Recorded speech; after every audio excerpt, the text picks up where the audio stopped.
E aí, galera, beleza?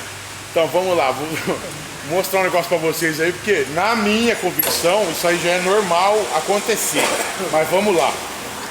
O cliente trouxe o golzinho aqui hoje, né? Pra fazer a troca da embreagem, né? Ela comprou a embreagem. Tá aqui a embreagem. O semi-eixo. Tá, o semi-eixo tá aqui. E aí ela tinha falado mesmo pra mim dar uma olhada na traseira que tem um barulho, né? Vou mostrar pra vocês a desgraça desse barulho que tá ali, ó.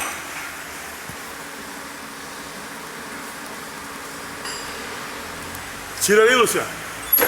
Alguém mexeu no amortecedor dela.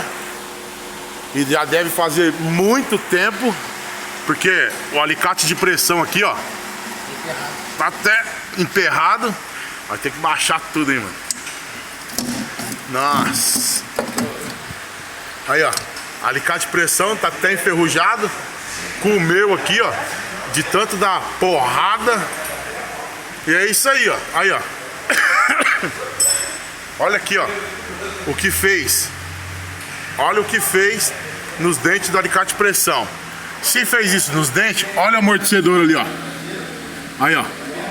Comeu a haste do amortecedor. Aí quer dizer, o profissional executou o serviço. Aqui, ó, dá pra ver melhor, ó. Executou o serviço e deu um prejuízo pro cliente. Beleza?